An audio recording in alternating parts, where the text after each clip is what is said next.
एहो बउआ मुरनमा कब शोभेगा कि जब मौसी नाचेगी तब शोभेगा।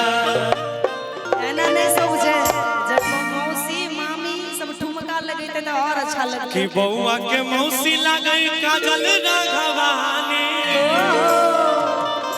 बउआ के मौसी लगई अमर पाले खेसारी लाल लगे मौसा मौसा मौसा है खेसारी लाल रे होरी लवा के कि फूफा है दिनेश लाल रे होरी लवा के।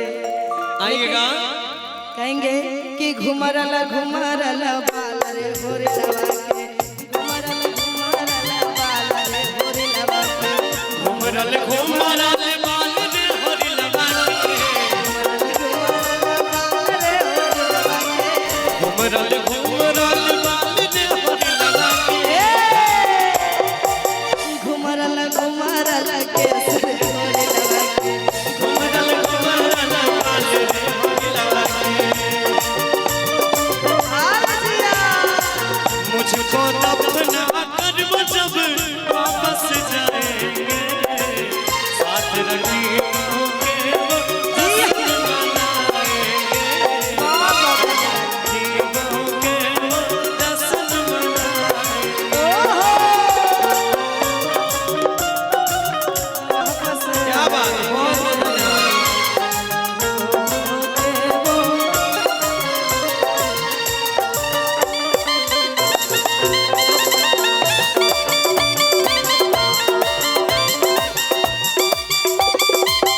और की लेकिन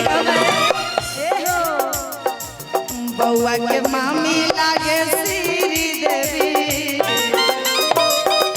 आई आई आई बउआ के मामी लागे श्री देवी, ये मामी कौन है? गुलाबी साड़ी मामी है। आई आई आई आई आप क्यों चुप रहे हैं? बउआ के मामी मामू जी कहाँ है? चलो फुटका मामू जी। मामी जी दूल्हा के हाथ में बनाया हुआ खाते हैं ना, इसलिए शर्मा रहे हैं। अपने से बेलना चलाती तो आज नहीं शर्माती क्या? अच्छा हाँ तो क्या हो गया? सब एक है, जमाए हैं तो क्या हो गया? आइए ना बोल रहे जमाए आए हुए हम आगे नहीं जाएंगे। स्टेज में सब चलता है, अभी के जमाने में सब चलता है। बउआ के मामी लागे सिरी बल्ली, बउआ के मामी लागे सिरी बल्ली, मामा है पुष्पा राज रे होरी लवा के, मामू है पुष्पा राज रे होरी लवा के।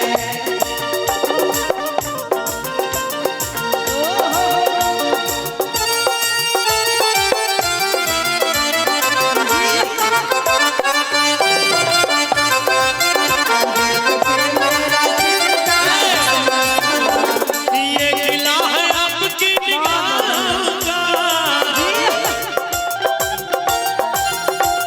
ये खिला है आपकी निगाहों का, फूल भी हो गर्मियाँ तो फासले हुए, देखाए ख्वाब कोई से दूर से निगाह टकरा गई खिले हुए, देखाए ख्वाब कोई से फासले हुए, दूर से निगाह टकरा गई खिले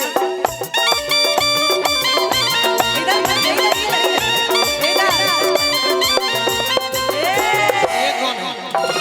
बउआ के दीदी, अच्छा बहन, मस्ती करना चाहिए। बहन है दीदी, दीदी दीदी है, हाँ हाँ दीदी किसी से कम है क्या? दीदी है, ये मेरा जीजा जी है ना। दीदी के लिए भी है ना? दीदी किसी से कम है क्या? भैया भैया आपका अच्छा आपके जीजा जी हो। ये मेरी दीदी और ये जीजा जी। अच्छा हाँ ये दीदी वो हमारे तो भौजी, इनके लिए होना वो मेरी चाहिए। भौजी है, मेरे भैया। अच्छा अच्छा आपका ये भैया ये भौजी ना, सुंदर सा लाइन कहेंगे दीदी के लिए। बउआ के दीदी लागे श्री देवी,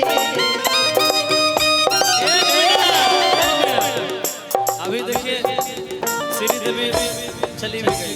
अच्छा अच्छा अभी इनके लिए कहेंगे कि बहुआ के हमर भाभी लागे काजल राघवानी।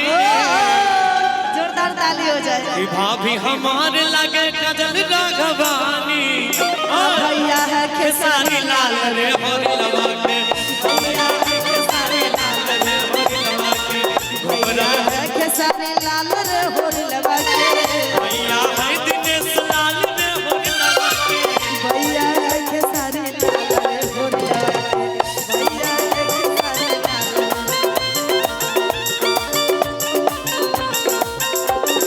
क्या बात जी।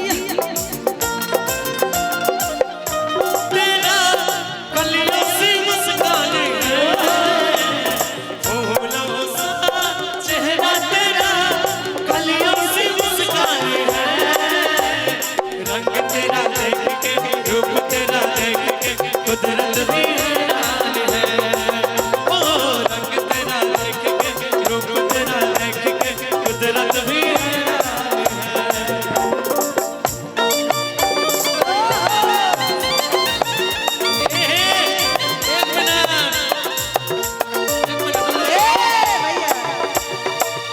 म्यूजिक को बंद किया जाए। साली के सामने म्यूजिक बंद करना चाहिए ना। साली आ गई है। साली आई है। हाँ भैया की साली है। तू हटो ना तू तो आप हट जाइए। अब हमको मजा लेने दीजिए यार। क्या बात है। हाँ आप इधर नहीं उनको भी रहने दीजिए, ठुमका लगाएंगे साथ में तो बहुत अच्छा लगेगा। बगल मेरे बगल में रहेंगे। हाँ, तो हाँ। हम रहेंगे ना। हाँ कलाकारी है ये, बुरा मत मानिएगा। इनके लिए कहेंगे सबसे नया चीज इधर आइए आई आई आई आई कि बहू आके मौसी हमारे साली देखा लगे मुस्कान के कि साली हमारे अरे ऊपर के नाम दे दिए के नहीं ज्यादा हो जाएगा कि हमारे साली लागे सनी लियोनी। अरे वो भी डांसर है यार, गलत मत समझिए आप लोग, गलत समझिए। ये तो भाई के लिए है, भाई के लिए तैयो कहिए देबै कि बउआ के मौसी लागे सनी लियोनी। भैया भैया है पवन सिंह रे होरे लगा। पवन सिंह से मैच हुआ। अच्छा उससे भी ऊपर नहीं लेंगे, लाल बाबू को पता है, अभी हम नाम नहीं लेंगे, लेकिन इतना जरूर कह देंगे कि अरे जी जाई मेरा ने हासमी होरी लगा के